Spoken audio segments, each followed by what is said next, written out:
Hello everyone, this is Elgin. I'm here at RV Altitude, a 2-year-old freehold boutique condo in the River Valley area, and I'll be showing you what is possibly the smallest 2-bedroom unit in Singapore. Now, is the layout practical and are the rooms just big enough to put in a single bed? Now, let's go take a look. Now I'm here at the main door of the unit. So this is a 2-bed and 1-bath layout, and as soon as we enter through the main door, on our left this will be the bathroom, and on the right this would be the kitchenette. So let's have a detailed look at the unit itself. Now the bathroom sizing is pretty good. So you do have a standing shower and with a rain shower on top, so not too bad. And coming out of the bathroom, we have the washing machine concealed behind this cabinet, right? And you get more storage on top over here. Okay, this is where you can put all your bed sheets or extra clothes if you need. So moving on to our right, this is a well-equipped kitchenette. Right, you have your induction hob, your cooker hood, and your oven. All these are branded appliances, they're rich, and your built-in fridge over here, and your freezer at the bottom, right? And of course you do have some storage spaces at the bottom. This will be your spice rack, and beneath the sink, and of course on top of the cooker hood get more space. This is where you can place your dinnerware or your cutleries. And over here on the left you do have a folding table. This will assist you in your preparation work, or you can have your meals over here, and you can easily fold it down again if you don't have any use for it. Let's move on to the living room area. This is quite compact, especially if you enclose the second bedroom. Alright, let's move into the room and take a look at the sizing. So in this room currently we have a super single bed inside, a 2-door wardrobe, and a study desk. And actually this space is big enough to go up to a king size bed. I'll show you later what it's like if you open up the doors and how large the living room can be. Okay, now let's take a look at the living room with the second bedroom open up. Right, this second bedroom is actually very useful if you have friends or family staying over. You can get a sofa bed and put it in this room, so it doesn't take up too much space, especially if you are living alone. Or this room can even double up as your office and study area. You wake up, you have your coffee in this designated work study area, so you can do your Zoom or team meetings. Or if you are renting out like the current owner is doing, this 2-bedroom unit is actually popular with students or couples. 2 students can share this unit and have their own bedroom. Couples who are mostly working from home can also have their own space to do their work in. The developer is actually quite smart to plan this layout in such a way that it offers flexibility, and the internal space actually feels larger than the other 500 plus square feet units out there in the other condos. Now this is the primary bedroom, and the sizing is pretty similar. It's also very squarish layout. And inside here there's also a super single bed with a study desk and chair. But the difference is that this bedroom, it has a built-in wardrobe, 2-door panel built-in wardrobe. Pretty good, right? The configuration is quite nice as well. Moving on to the balcony, this is quite compact, but you can see why the developer has to do it this way. It is to prioritize on maximizing the internal living space, but actually you can still put in a small table and 2 chairs, have your wine and chill out at night. Alright, so in front of us, this is Wilmer House, one of the older developments, and on our right, this is River Valley Road. Alright, so if you look at the brown building, the bronze building over here, this is the avenue, and behind is Martin Modern. So still pretty unblocked on our right hand side. And on our left, right, this is Sky Park Condo. Look at these duplex units, and very large balcony space, right? Also unblocked on our left, so not too bad. And we are east facing. We are looking out. We are east facing, so you don't get any direct afternoon sun. All right. And this unit is actually quite cool throughout the day. Now we are at the roof terrace. Let's take a look at the facilities here.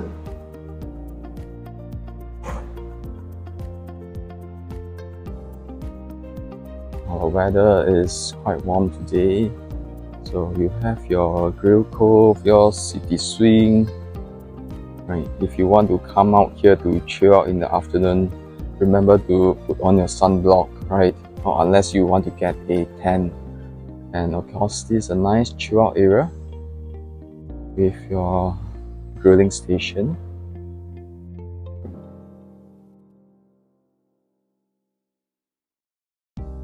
Okay, let's move on to the other side. This is where you can also entertain your guests. And you have a lot of sitting area over here. In front of us, that is the outdoor exercise corner. All your stations over here, they don't have a gym, indoor gym here.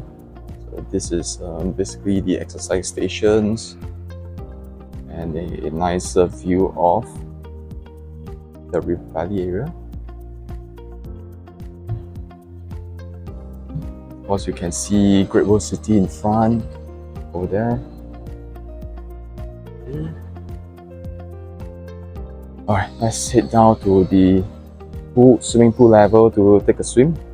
Okay, so we have come to the pool area. Very nice pool area, right? Some maintenance works going on over there. Nice area to chill out. These are your sunbathing beds. Very nice. And this is your aqua gym over here. A dipping pool.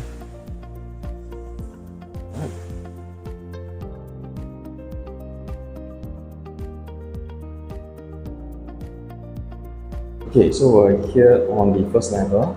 There are 3 levels of facilities here in RV Altitude, and this is the 3rd one that we are seeing.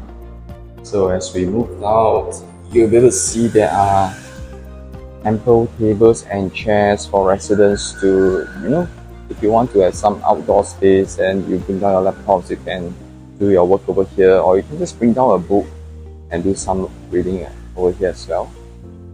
Okay. So it's quite relaxing and chill over here. You can also turn on the fans to get some ventilation. And of course, this is the front of the development. And there is 24-hour security over here. And actually, if you move on the right, then you can get to Great Wall MRT station. That's it for the home tour. I hope you enjoy it. Basically, it's not only important to understand the floor plan layout, you should also be aware of the latest trends and market demands in order to buy the best product that best meets your objective.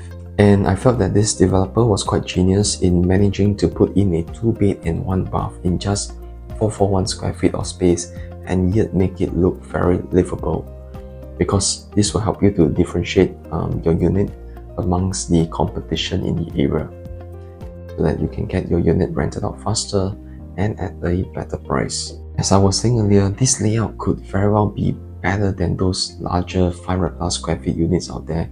So let's take a look and analyze, and you decide for yourself whether as a homeowner or as an investor, which layout will you choose? Alright, let's take a look. Okay, now let's take a look at the floor plans. So the first one, this is a 560 square feet unit, 1 bed, 1 bath, and 1 bowling alley. Alright, so as soon as you enter through your main door, you can actually pick up your bowling ball over here and then you roll into the house, just like you would when you first collect your keys. You roll the pineapple into the house. Right? Okay, jokes aside, I just couldn't think of anything better to do with this long foyer area. So even if you were to put in cabinetry along this side of the wall, or either side of the wall actually, we could do that. It can be a good use of the space. But then aesthetic wise, you know, it will make your house look smaller, and I'm sure you won't want that, right? If you coming through the main door and you see that your house is so cramped and narrow, it doesn't give you a very homely vibe. Okay, so so actually this foyer area, right? You could do away with slightly more than half of the area itself, right? And this would be maybe like 30 plus square feet of space. Really wasted space, right? Because you can't really do anything with it. Never mind, let's look at the other areas. So over here you have your induction cooker. I think this is where you put your fridge. Okay, and then this will be your dry kitchen maybe your breakfast counter, right? Your dining table, breakfast counter. Okay, and this will be a standard size bomb shelter. I think it should be around 3.4 square meters in size. Living area, good size. Okay, normal for the smaller units. And then your planter, which is also your balcony. So moving on to the bedroom, right? You'll notice the bay windows on every corner, right?